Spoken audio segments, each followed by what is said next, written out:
Welcome out to another episode of It's All Been Truck Before. This time, Tattoo. Yeah, we're back on Voyager. Tattoo. Deplane. Yeah, I did it. Yep. It's not. It feels culturally inappropriate and everything. But speaking of that, follow us on Facebook. It's All Been Truck Before. Speaking of culturally inappropriate places, perhaps, but we're not that there. You can just keep up with what we're up to. Some funny memes, some funny digs at us, some funny digs at Star Trek. And then more, and then whatever you can add to it, we'd love to interact with you there. Follow us on Facebook. It's All Been Trekked Before, just like you found us here, just like you're gonna listen to us talk about Tattoo on It's All Been Trekked Before. Welcome out to another episode of It's All Been Trekked Before. Your skeleton crew is here. This is Steven. Olivia James. We're here to talk about the Star Trek Voyager episode Tattoo. What are your first impressions of Tattoo? You know, when we talked about the description, I believe a couple weeks ago, we all felt a little apprehensive, and I think that was it was good going apprehensive. It was okay, you know. I didn't mind seeing young Chakotay. There was some mumbo jumbo in there. I kind of liked the B story, actually, the whole doctor story. I thought that was fun enough. And then, you know, I do like Chakotay, and I guess there's an A, B, and C story, right? We've got the past story, the present, and yeah. So Chakotay's present adventure was okay. I liked the B story with Kes and the doctor, and then the past story I thought was all right too. I don't mind that, and I also really like the actor. We had some great guest stars this episode. So overall, it was okay. Yeah. Wasn't as bad as I thought it would be, so Yeah. I think I credit that to going in with low expectations. Mm-hmm. I wouldn't say it was good, the Nope. Chakotay stuff, the flashback and the present day. I found both plots pretty boring, personally. Yeah. Not to mention wholly inaccurate of Native American culture. But I didn't know I that at was the in the back time. of my mind the whole time. But I agree. I agree that the doctor plot was really good, and it wasn't so terrible that I couldn't watch it. Like it's Yeah. not even the worst episode of Voyager we've seen yet, which is good. So Yeah. yeah. We start out with them finding a symbol on their away mission on some alien Mhm. moon, and Chakotay recognizes it and then just tells the rest of the away team, maybe it's a blessing to the land to heal the land. Right. Because of something somebody told me once, as he's very weirdly tracing the symbol with his hand. Uh-huh. And Yeah. I really wanted, I mean, the scene, the direction, everything was so focused on Chakotay and his experience in this Mhm. scene. I really Yeah. wanted the outsider's perspective of what's Tuvok looking at, where he's Uh-huh. going there, like the way team exchanging glances, going, "What the hell is he doing? Tracing over the symbol, and why is he just saying something somebody told me once?" In all realism, in all like realistic storytelling, Chakotay should have said, "This is really odd. I've seen this symbol before, way back in the Alpha Quadrant." That's what should have happened, but it didn't. It didn't. I feel like the only glimpse of what everyone else is thinking we get later is Tuvok's objection, like, hey, this actually isn't the way we should be doing this. Well, I got a hunch. It's like, well, that's still not the way we should do it, but all right, you're in charge. But I was thought, glad we saw.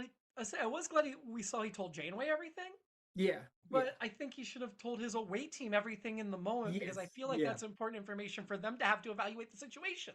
I thought it looked like, and you know much more about music than I do. I thought it looked like a G clef. Isn't that what it is on the side of A little bit. Yeah, I can see that's- that. It looked like that to me. So I thought music was going to be involved, but which I No. guess it was, but just hokey pseudo American Indian music or whatever. Yeah, I looked up the rubber tree people that are mentioned throughout this Oh, episode to see if there was uh-huh. any factual basis. Yeah. And they do say that while that is a fictional tribe, they're probably based on a real tribe down in South Central America, the rubber tree people, called the Olmecs, who predated a lot of Okay. the Middle American cultures that we've heard of. This would have been like 1200 to 400 BC. So before the Aztecs, before the Mayans. I don't have any confidence that any of the rituals or things, beliefs that discussed this episode are actually from them, but that's the closest factually to what this tribe is that they're talking about, I think. But it really bothered me when Chakotay's talking to Janeway and telling her about this, about his history and seeing this before. That he's talking about the rubber tree people and he's laughing at their beliefs and their sky spirit, just like smiling and shaking his head. And I'm like, dude, you have a spirit guide animal. You meditate, you're into this stuff, and now you're shaking your head and laughing at them. I Yeah. don't see that as appropriate or correct for the character at all. Like I don't think it's consistent with what his character is. I don't think he'd be I so judgmental. They kind of allude to this early on, I think, and when they say sky spirits and they're talking about the weather changing in reaction to them, all that, and it's like, wow, this feels like it could be really heavy-handed. And I guess it does eventually end up being like, well, yeah, the sky, quote unquote, sky spirits kind of were controlling the sky, but Well, I yeah, thought by the end of the episode, I thought sky spirits just meant because they're aliens, they come down from the sky. that makes sense too. That makes sense too. Which, again, this will go back to our, I think early in our run when we talked about Twilight of the Gods. The is that the we've been visited before, that whole idea, and that's the Native Americans had been visited, and everyone, all the pyramids were set up that way. I guess I'm doing the pyramid show, TV show thing, but yeah, so I guess it's similar to that, all that kind of stuff too. We've been I visited think it's I think it's really funny that this episode and the Deep Space Nine episode we're going to review last week are yeah, both happening back to back because that of is very more interesting. aliens from the sky, Yeah. consistent. They uh, did not air the same week. Tattoo aired April 2nd, and there was no Deep Space Nine that week. And okay. Deep Space Nine aired April 9th, and there was no Voyager that week. So they didn't air them the same day, but still, that's crazy. I will say, we came into it knowing there was going to be some. Oh, I'm sorry, I just lied.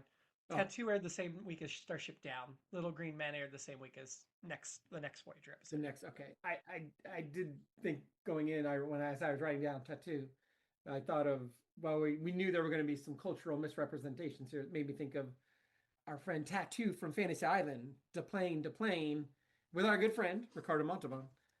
Sure. I mean, the second I saw the Native Americans show up in with the headband in the flashback, Yeah, I was thinking we're going back to the Paradise Syndrome from TOS. I thought And it was going to be something like that too. And actually, I did read touched on an article that was like, well, we went from the Paradise Syndrome to this. They're like, one was really patronizing, and it actually made a general commentary of like the TOS was kind of patronizing, like we have to help these savages, and the newer Trek, or in the '90s Trek, was more like, no, we must respect their ways and everything, and going out of their way. And they were like, both felt very patronizing. And then again, they were like, and they made the point that you've been making for a while, which is also the guy giving the advice was just full of it. So that didn't help either.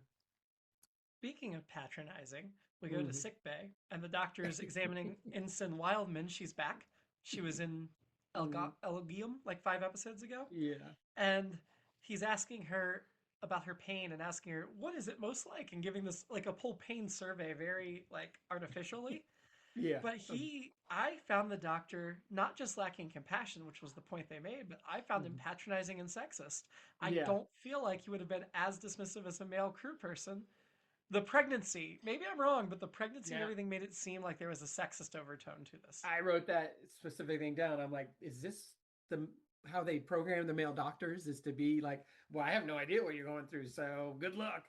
Because, I mean, I know the medical profession isn't completely clear of this, but my impression is it's gotten better. But I'm sure it hasn't. I'm sure there's still some people out there with that kind of mentality. Half expected the doctor to strap on a fake pregnancy belly when he was trying to find his compassion, the way so many sitcoms in the 90s made like male Yeah. characters do when they Yeah. did this plot. And I thought, I mean, he's always been kind of a snippy fellow and all that stuff, Yeah. but this was a little bit of a push, I thought. But I also thought, well, maybe we haven't seen him interact in this way with patients, unless it's like a super space disease of the week. Although I feel like he's shown compassion other times, but no programming's perfect, right? So, I feel like they had to throw Kim in at the end of that scene to try to say it's not sexist. yes, And also, yeah, that made it was so also much funny. better. I wish they'd mentioned it later that Kim was the one sent down to check on him later. I wanted Kim to get a jibe in about, oh, so now you're feeling bad? But they Yeah, didn't go that I route. did too. I thought we were gonna get that, and we didn't. Kim's a better man than either one of us, apparently. Well, definitely a better man, but Yeah, well, yes. So they can't transport down because these storms just keep appearing wherever the thing is, but then the shuttle causes the storm too. So Yeah. immediately, there's alien tech, but there's no discussion of them actually looking for the source of this, really, or like That's trying to right. disable Yeah. the tech to get by it. They're just I like, thought oh, the it's same thing. happening. That would be Kirk and Spock's first thing, would be like, okay, where's this coming from? How do we shut Right, this down? Yeah. right. Yeah. The doctor mentions that he got rid of the please state the nature of a medical emergency and then restored it. I kind of liked that bit of like, because it is Yes. awkward sometimes to come with a greeting. He's like, well, this greeting works Mhm. as good as anything. So Yep. I enjoyed that. I actually was sympathetic to him with that on that regard of, Yes. oh, I can see why you'd choose to keep that.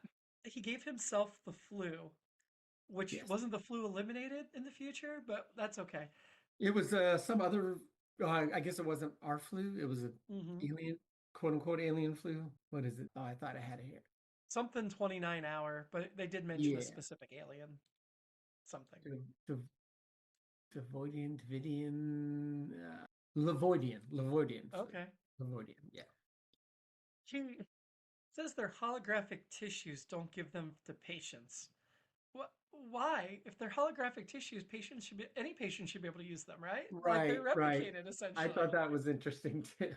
And even if only a hologram could interact with them, then her hand would just go through it and when it matters. So I don't Right, understand what the right. problem is of not I, giving. There's no way this makes sense to me that you can't give these yeah. tissues to patients. I I also thought it was interesting him talking about blowing his nose. I've never been good at that, so I don't do it a lot, unfortunately, or fortunately. Really? But so I thought that was interesting. And then, of course, because the internet's always listening, I saw a thing about shoot, it was someone going in an audition and uh now if ruined the whole thing for at least the podcast. So Patreon folks, you get to see me forget what I'm trying. Anyways, an actor who was going in for a thing and he already had a gig, so this was like, oh, this would be nice, but whatever. And he blew his nose as he went in. And oh, it was Woody Harrelson for Cheers. Yeah, it was Woody Harrelson for his Cheers Uh-huh. audition. And so he had a buddy go, and they were like, hey, they sent him over, and he was like, all right, well, I got Broadway coming up. See, he's like, that was my dream. So he was like, I couldn't lose. And he's like, so I went in pretty casual and I blew my nose as I went in and made like a honk. And they thought that was hilarious. And they were like, yeah, you kind of had the part from there. So yeah. So anyway, nose blowing is in the air, if you will. But Okay. yeah. Nice. Tuvok apparently is a prized orchard breeder, which is an interesting fact. I also like that Neelix eats them. I love that little interplay of their dynamic. That was a fun part of the episode too. Whenever we can get Neelix and Tuvok interacting, I enjoy that. Yeah. They used that brief interaction well, for sure. Yes. Yeah. Anytime you get a Quark Odo exchange, you're just like, Yeah. oh yeah, I'll take it. Even if it's only 2 lines, I'll take it. Yeah. It was very enjoyable. Chakotay mentions that as a 15-year-old, Captain Sulu sponsored Yes. him into the academy. So Yes. also with next week, we've got a captain sponsoring somebody joining the academy. But anyway, Yes. I Yep. looked up, I was trying to do the timeline of could this Mm-hmm. be Captain Hikaru Sulu? And Mm-hmm. apparently in canon, Hikaru Sulu retired in 2320 after serving as the Excelsior's captain for decades. But this was 2344, so this would have been like 25 years after he retired. Yeah. So there's a couple different possible explanations, none canon. He either could have come out of retirement, or there's the novel Pathways that Jerry Taylor, Mm-hmm. exec producer of the show, Yep. wrote that gives characters backstories. And in her novel, it's Sulu's grandson who's a captain Oh, by okay. that point, which makes Okay. sense. We know he has a daughter, right? Demora. Yeah. So, Yeah. captain.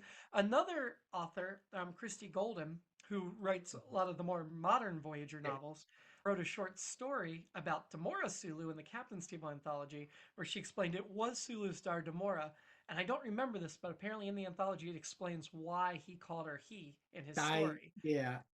I So saw something on that. I don't know, but I think the grandson's a neater explanation, and I'll take Jerry Taylor as being closer to the source over Christy Yeah. Golden. Yeah. But I do want to reread that short story and see how much it amuses me. Either It, way, though, it probably was not Hikaru Sulu, which makes me sad. And yeah. my alternate episode was I would have rather seen a flashback story of Chakotay being recruited with Demora Sulu or the grandson. You could even have the grandson played by George Takei because they would do things like that. Yeah.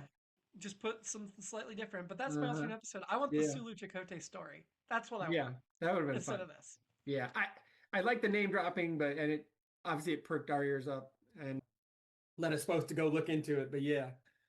Yeah. While we're on I guess this part of the orchids, I, I don't know how I think I do know how I feel, but this episode's interesting because it's a combination of they're on a soundstage some of the time and they're on location somewhere. I never did look up the location. I should do that now. But I, part of me is nostalgic and enjoys soundstage. I felt like the TOS guys did less with more than the TNG guys, and with Voyager and DS9, I guess I feel like they're maybe a little better than TNG, and obviously they all the later we go as Keith as we all mentioned, the resources are greater. But I don't know. Sometimes I get a nice homey feeling with a soundstage look, even if it's a jungle or a woods, as opposed to the actual outside. But I think at the end of the day, the location is nice, but I don't think I'm gonna have to go to Memory Alpha to find out where they shot this. But I think Look it's that up. definitely outside. Was a trained dog. I found that. Okay.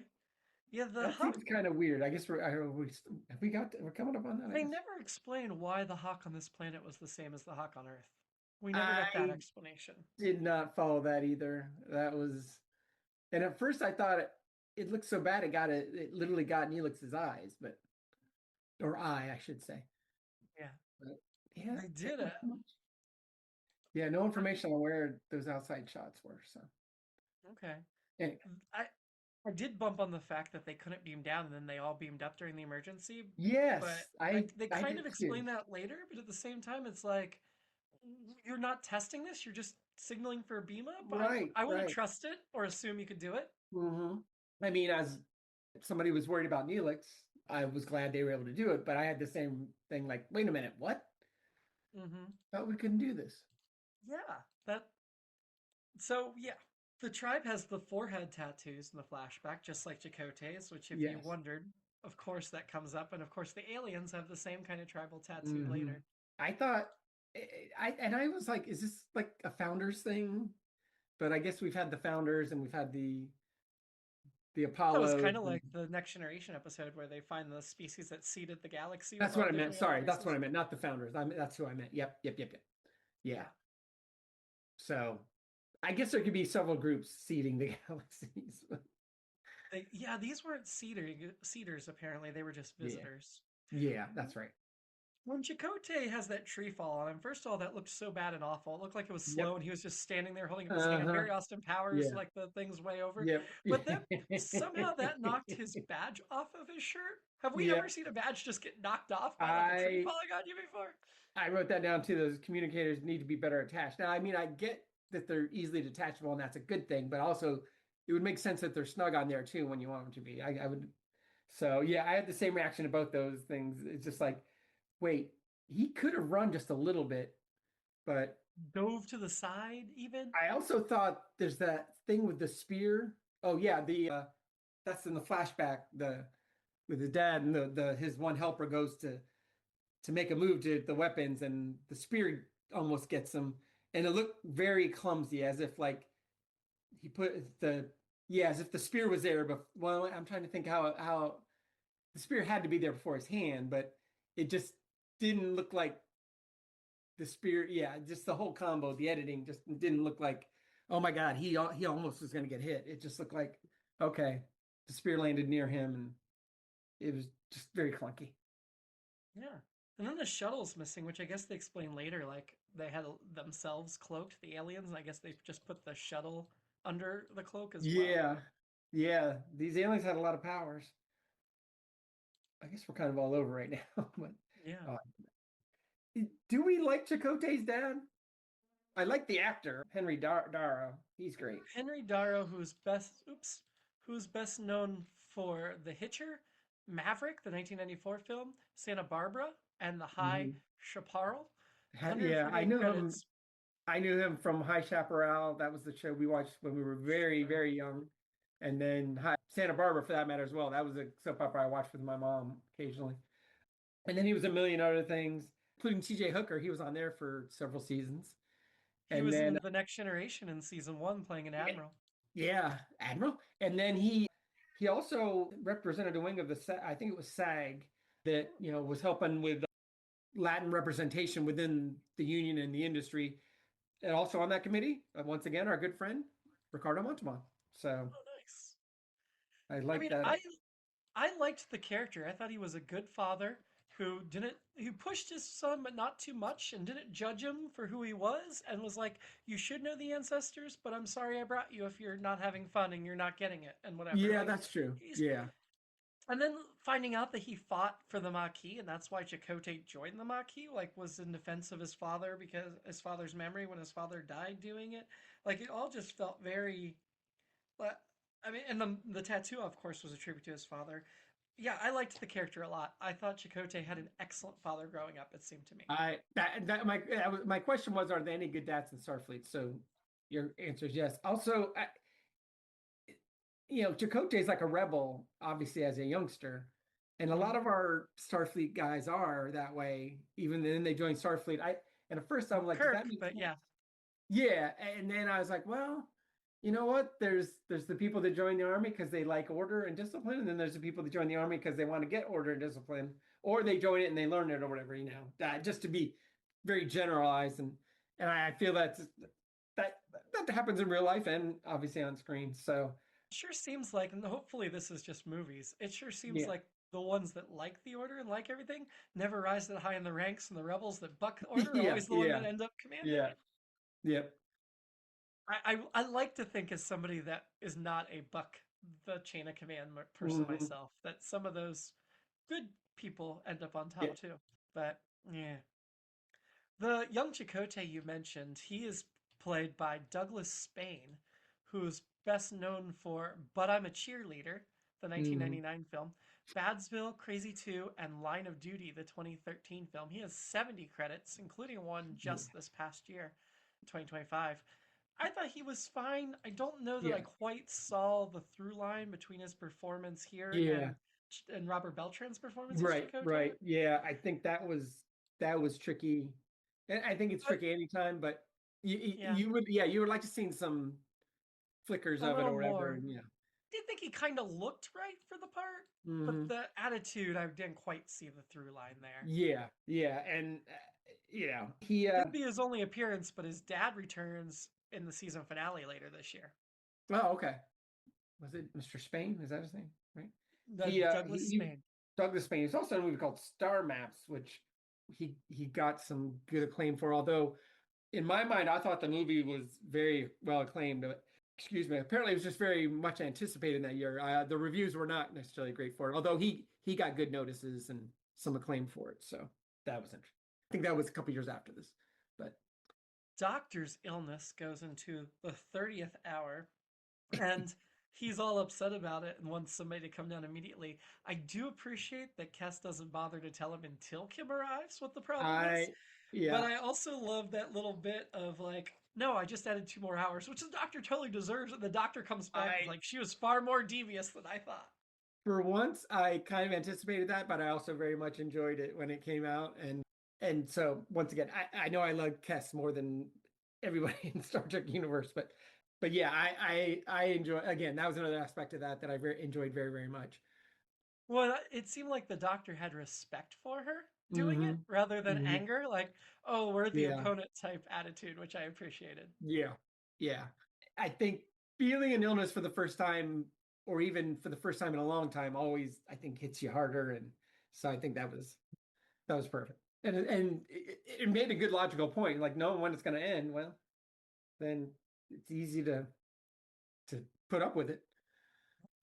That's as Absolutely. somebody who just went through some illness, is going through some illness, it's like, man, I want this done yesterday, and then it's like, oh, and now that I'm feeling better, it's like, oh, that wasn't as bad, but I can say that now, but it was.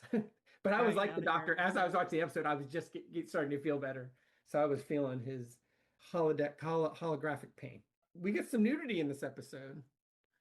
Is that your reaction when nobody's coming to the village? Is you remember that they stripped you down, the other village stripped you down to put you in different clothes, so you're just going Uh, to strip down and walk around naked? Because he didn't I seem to see the other clothes until after he was nude.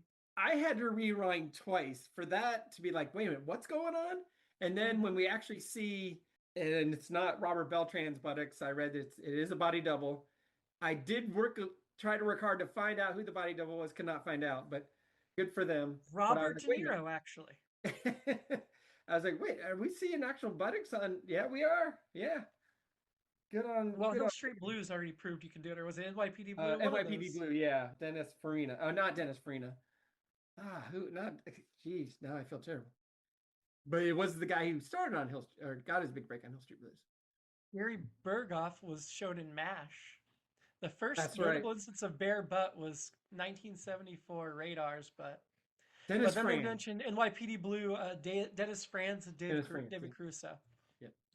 Dennis Franz still with us, 81. That's cool. Good actor. But yeah, he was on Hill Street Blues. Yeah, he's starting to. Yeah. But that was not him. Yes. They decide to land the ship because transports and shuttles are having issues. So let's just bring a whole big giant starship that risks everybody's life to I come down. And when that starts having issues and the monsoon cyclone, your first reaction isn't to immediately change your mind and get out of there. right. Like, they're just going to push through it until it's too late and then they're stuck. I would have thought as soon as the storm started up, okay, we need to understand this better. Janeway orders them to go back into orbit, right? Yes. I thought that was very not yeah, definitely not logical. I just No. thought, wait, what are we doing? Why are we doing this? What's the goal? I mean, Obviously, there's not again, one. I want to save Chakotay, but yeah. Yeah. Oh yeah, it was a cyclone. I was like, and I know there were other things at play here because obviously they were controlling the weather, but in general, do we think a cyclone is more powerful than a starship? It looked like a giant cyclone. That's true. That starship was It wasn't engulfed. it wasn't just a Texas twister. And then Chakotay on the ground, there's lightning blocking a cave, so he dodges the lightning to go into the That cave. that made no sense. It did not look good. I I did also not don't believe he understand. actually dodged the lightning. I I believe he don't was. either. It looked. I mean, you could tell the lightning wasn't put until after the fact because And of I that. was just like, great, another cave or whatever it was. Yeah. Yeah, I don't know. They had their guns out when they found them in the cave, which I didn't quite get because these people seemed peaceful even though they were trying to wreck the Uh-huh. starship. Because I felt like it was supposed. They were showing themselves as more defensive, and then all of a sudden that was more aggressive. Yes. But then they talk. They start talking in English, and they talk Hmm. about. They give us the whole history and the flashback and seeing them visiting the world during the Stone Age and all of that stuff. And that was all interesting lore. It's a shame none of it matters and is probably never mentioned again. Mm, But we did have some more guest actors here. The alien was played by yeah. Richard Fancy, who's Hmm. best known for 10 episodes of Seinfeld, Yep. Yep. Hollywoodland, Tango and Cash, The Girl Next Door. In Seinfeld, he played Mr. Lippman Yep. Lane's ball. throughout the series. Yeah, a ton of credits. Very familiar looking character actor. That you could even tell through the makeup who he was. Yeah. This is And his only episode of Voyager, but he was in an episode of Next Generation as Captain yes. Satlik in Yeah. season Because we 5, had which sounds yeah. like maybe a Vulcan. I don't know. Yeah. I knew we'd just seen him recently. And I was funny because I just watched the episode where of Seinfeld where Lane has Shik's appeal and all the Mr. Lippman's son plants a kiss on her at his bar mitzvah because he's a man now. And then he renounces religion so he can be with Elaine. And then so does Mr. Lippman at some point because of some things Elaine says. And I just, the way he mentioned his people and Elaine, her people, and not her people, but Elaine, his people. In that episode, he mentions his people. In this episode, he's constantly talking about his people. So that also entertained me. I think he's the one who says, I'm trying to. They say something about the the people on Earth were almost completely ravaged by the invaders or whatever, something like that. I'm like, something like that. Yeah, yeah. But So, interesting fact directed by Alexander Singer, one of our regulars, and teleplays by mhm. Michael Piller, showrunner. But the story is by Larry Brody. He has one other Star Trek writing credit. This is the second of two. He has a Interesting. writing credit for Star Trek the Animated Series, The Magics of Megas 2. Wow. Wow. Right? Crazy. But aren't there some thematic similarities? I feel like there are, yeah. I'm trying to remember what the Magics of Megas 2 was Race putting the Enterprise on trial on crew for past grievances, and there's definitely Yes. some like magic type things going on. Whereas some could argue the Native American stuff is magic. So as I'm scrolling through the pictures, there's like the Goat Man Centaur on the bridge of the Yes. Enterprise. Yep. Yeah. I feel like they bring it's kind of a Savage Curtain kind of thing, also with different people from different worlds. Yeah, being tested. Yeah. That one Kind also of a had goofy men in episode, like all of boots. those episodes, but yeah. Yeah, that's not a high recommendation of him by any stretch here. But I'd say he's kind of over too. I would agree. I would agree. I'm kind of wondering why they brought him back. Oh yeah, that was the one that had like the witch trials and the Puritans and Yes. stuff too. Yes. I kind of wonder why they brought him back for a second one. Yeah. I mean, he writes goofy episodes, but that doesn't necessarily mean good episodes. Well, the Voyager going down the crash, it was stopped with about 8 seconds to spare, apparently. And then the cloaks just went away, and it's fine. And they still didn't communicate at all because they show up with phasers pulled to grab Chakotay. Right. And he's just like, and he doesn't even barely look at them, just like put them away and like ignores them and not like explains anything. Yeah. He was really acting out of character, I thought, and not acting as a good away team leader. Yeah, I agree. So, any other notes from you? Just early episode, Janeway makes the case. I think she's made before, and we've made before. We are in the business of exploring, which I think is a good thing to always be reminded of. I think I mentioned I appreciate Tuvok getting his at least bit of logic. Like, I think you're not doing the right thing, and Chakotay being like, "Okay, noted, moving on." At first, that image of like the ancient guy that kept showing up, that face. At first, I thought it looked like Will Ferrell, which is kind of ridiculous, but was indeed Will Ferrell. This was right around the time Will Ferrell started on SNL, I think, maybe a little later. And then they kept saying Shamuzi, which just made me think of Shapoopy from Music Man, which, along with the G clef, kept me in that zone. Will Ferrell joined Saturday Night Live in 1995. All right, well, there you go. All right. And this would have aired like late 95, early 96.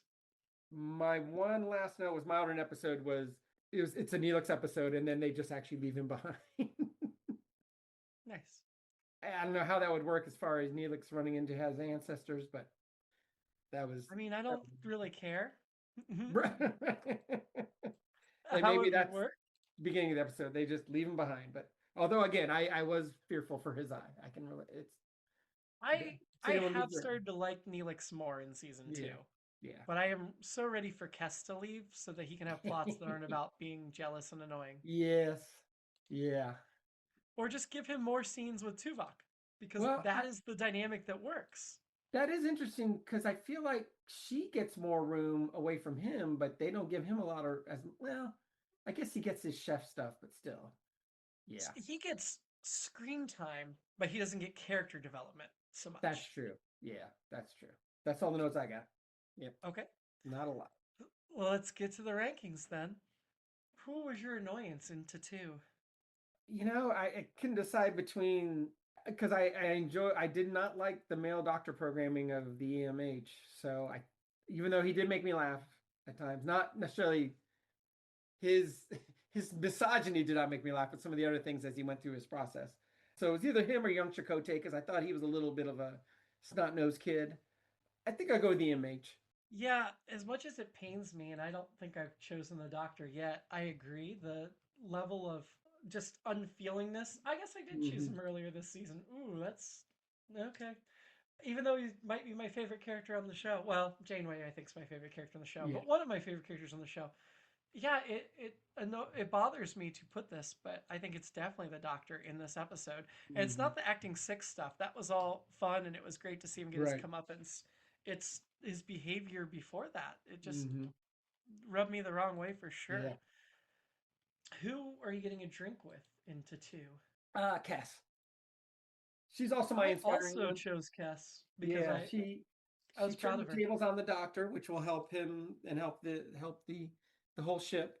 And then she's like, "Yep, I'm beaming down to help take care of whoever's, just in case somebody's hurting down on the planet. So she's kind of doing it all since the doctor couldn't do that either, or help. She's really stepping up. Yeah. So yeah, no, same reasons for me. And then who was inspiring to you? Or no, That was that Kess was also. Yeah. Kess was also inspiring. Inspiring in Okay. my drink. Yeah. Yeah. See, I went with the aliens because the sky spirits, if you will, Mm. not the sky spirits in the current timeline, but the sky spirits in the past flashbacks, where Oh, yeah. they're like actually finding a race that could use their Oh, yeah. guidance and wisdom and sharing Yeah. their knowledge and putting them on the right path and Yeah. being supportive, but then also just like backing off and letting them do their own thing too. I Mhm. thought this is the way an alien race should interact with Yeah. the primitive people. Like this is a great Right. this is a great Yeah. example of what you Yeah. should do. That makes sense. So, ranking this episode, Yeah. right now the bottom of the season is Persistence of Vision. Yeah, we Yes. did not like Persistence of Vision. I think I would go above that. Yeah, I think so. Above that's Initiations, which was Chakotay and the Kazon Youth. I want to go above that too. Yeah, I think so as well. But then we have Twisted, and that's where I want to stop. When Voyager got all twisted in knots. I Is didn't that love where that they're- episode. Like the MC Escher thing? Yeah, I didn't love that episode. There was a lot about that didn't make sense, but I wasn't as annoyed and bored by the subplots as I was with this. Yeah, I think I'd almost go above that one too. Okay, above Then that we'll one need is somebody to break the tie. well, above that one is Non Sequitur. All right, and that might be above Twisted as far as high as I would go. Okay, so let's just pump it there for a second. I'm Yeah. sure Keith or Shane will come back and Yeah. relieve us of our burden of which one goes above. So we'll have it there for the moment. Perfect. Next week, we're going to watch Star Trek Deep Space Nine, Little Green Men. Quark and Rom take Nog to Earth and Starfleet Academy, but a malfunction with the ship takes the crew back in time to Roswell, New Mexico in 1947. Zoe usually just watches the Voyager episodes with me, and I told her before we started Voyager that she should really watch both with me this week to get the bad taste out of her mouth, Yeah. and she agreed. She's like that. She thought Little Green Men was lots of fun. Good. So I'm glad she watched both. Yeah. I won't tell you if I thought it was fun or not, but she did. Good So call. until then, live long. And find your own tribe and prosper.